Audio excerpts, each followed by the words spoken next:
Greece goes bust. This is SkyWatchTV News for Tuesday, June 30th, 2015. I'm Derek Gilbert. Greece becomes the first developed nation to default on a loan from the International Monetary Fund. Banks are closed in Greece through July 7th, and over the weekend, people ran on ATMs, withdrawing money with a limit of only 60 euros. That's about $67 per day per customer. People also jammed grocery stores and fuel stations, stocking up on food and gasoline as well. The Greek government has asked for a 2-year bailout program from the European Stability Mechanism. That's a financial institution set up as a sort of firewall to protect countries in the Eurozone. But Germany shot down the idea right away. So what does this mean? We don't know. Again, this is the first time this has happened. Well, here in the United States, as of this recording, stocks on the exchanges are up about 0.5%, rebounding after a sharp drop yesterday. Another government on the verge of economic meltdown, Puerto Rico. The governor there has admitted that it cannot pay its debts. President Obama said that there will be no federal bailout, but he's urging Congress to consider changing the law to allow Puerto Rico to declare bankruptcy. Currently, under U.S. law, states and territories cannot declare bankruptcy. That's limited to municipalities such as Detroit. But if Congress does okay this move, and this is just speculation on my part, watch for the state of Illinois to perhaps consider bankruptcy protection as it tries to restructure its debt.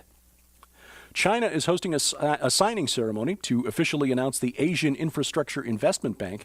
This institution is set to rival the World Bank and the Asian Development Bank. 57 countries have joined, including most of Asia, the Middle East, and Latin America. American allies, United Kingdom, Germany, Australia, and South Korea are among the founding members. The U.S. and Japan are the two most prominent non-members. The AIIB is considered a diplomatic success for China, projection of soft power, and the bank may begin operations by the end of this year. Ebola just won't go away. Authorities in Sierra Leone have quarantined 3 doctors and 28 nurses there after a pregnant woman they treated tested positive for the virus. And in neighboring Guinea, 4 villages are now under 21-day quarantine after new cases were discovered there. But there is some good news from South Korea. Just 1 new case of MERS, Middle East Respiratory Syndrome, 1 additional death over the last few days, signs that the disease there is slowing. Here at home, police are investigating the causes behind the burning of 6 predominantly African-American churches in 5 southern states over the last 7 days. Arson is suspected in at least 3 of the fires. It only took 1 day, just 1 day after the U.S. Supreme Court struck down state laws defining marriage as the union of 1 man and 1 woman, and calls are already coming for the legalization of polygamy. I hadn't seen this article in Politico when I recorded my report yesterday, but as I suspected, now that the legal principle for marriage between 2 adults is because they want to, there's no justification in law for denying plural marriages. The author of the piece in Politico admits that advocating polygamy during the fight to get gay marriage legalized would have hurt the cause of both parties, would have supported the claim by conservatives that opening the door to gay marriage would also open the door to marriages between plural couples, 1 man, multiple wives, 1 woman, multiple husbands, and so forth. But now that the Supreme Court has found a constitutional right for same-sex marriage, the author of the piece says there's no reason to hold back in pushing for polygamy. Mark my words, as the concept of human exceptionalism is further eroded in our post-Christian society, we'll soon see calls for the government to recognize marriage between 2 persons, with a person defined as any being with a certain minimum level of cognition. Gorillas, chimpanzees, dolphins, or even an artificial intelligence. So after all, limiting marriage to 2 biological entities is speciesist. And if you think I'm being facetious, you haven't read enough material from transhumanist advocates, some of whom literally believe that one of the biggest problems humanity will need to overcome in the 21st century is discrimination against entities whose cognition is based on another substrate. In other words, whose thinking comes from a silicon chip instead of biology. In fact, in Japan, we've already seen the first marriage of 2 robots. This photo taken over the weekend in Japan. Now, this ceremony was all very tongue-in-cheek, but watch for this for real in the not-too-distant future. If you use Facebook lately, you have surely noticed the rainbow-colored profile images popping up since the Supreme Court decision. This is the first time Facebook has made it really easy to click a button and show your support for a particular political position. Now, we know for a fact that researchers at Facebook have conducted experiments on its users in the past, tracking our moods and our social behavior. Is it possible that this pro-gay marriage rainbow filter for your profile picture is part of an experiment. More than 1 million people changed their profiles in the first few hours after it was available. Is Facebook tracking those who show solidarity with the pro-gay marriage movement? Well, the answer is yes, they are. Although Facebook has released a statement saying it's not an experiment or a test and won't be used to target ads to people who support same-sex marriage. But the last time there was a big profile picture protest on Facebook for gay marriage, a Facebook data scientist published an academic paper on the data that Facebook collected. Just remember, whatever you post to Facebook, they're always watching. Looking towards the heavens tonight, June 30th, Venus and Jupiter will be in very close proximity in the night sky, only 1/3 of a degree apart, making it appear as a very bright double star in the western sky. This will be visible about an hour after sunset tonight. A series of similar conjunctions between Venus and Jupiter in 2 and 3 BC have been advanced by some astronomers as candidate for the Star of Bethlehem.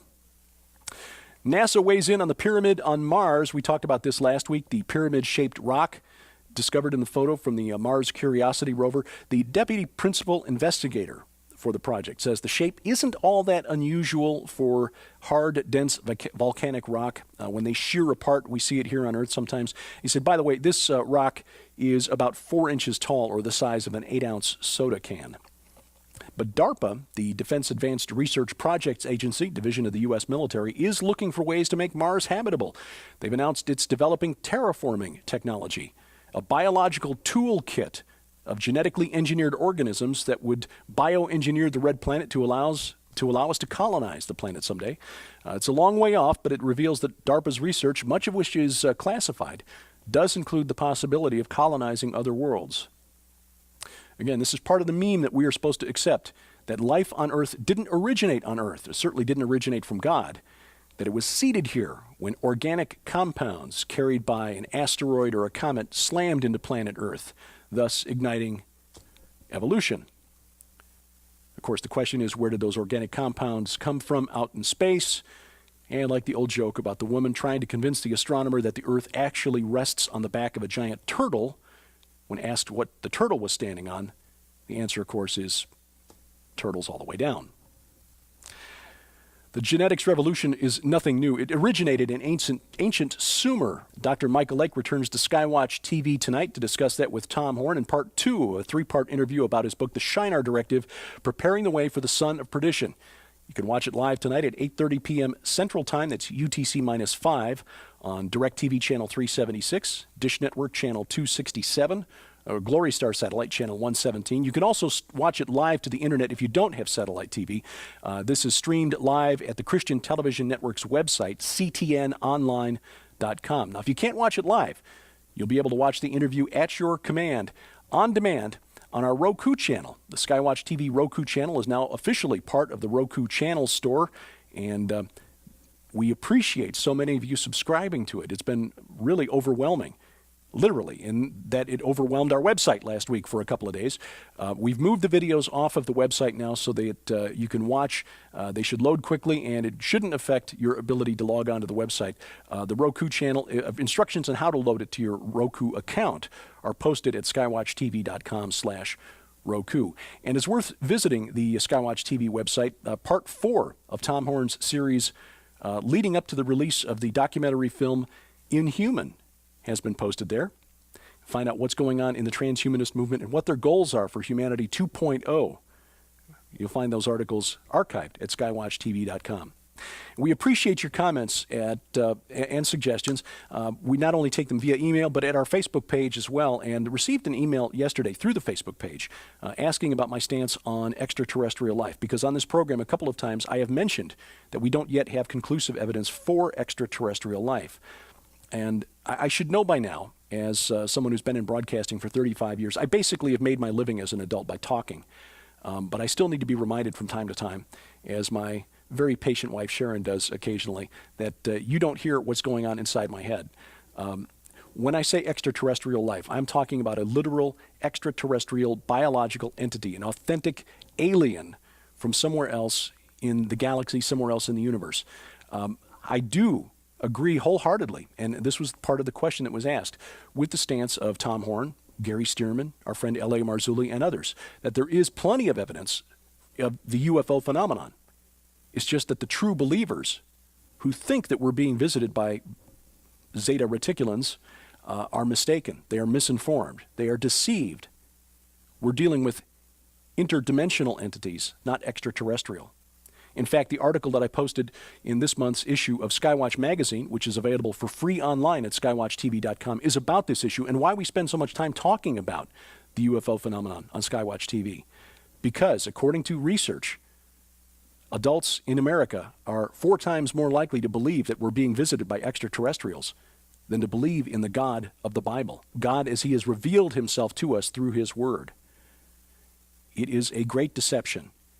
And we hope to educate you and others to the true nature of this phenomenon. It is not extraterrestrial. It is interdimensional.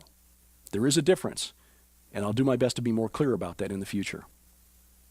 To send your comments and suggestions directly to me, use this email address, dgilbert@skywatchtv.com. And thank you for watching as we keep watch. I'm Derek Gilbert, and this is Skywatch TV.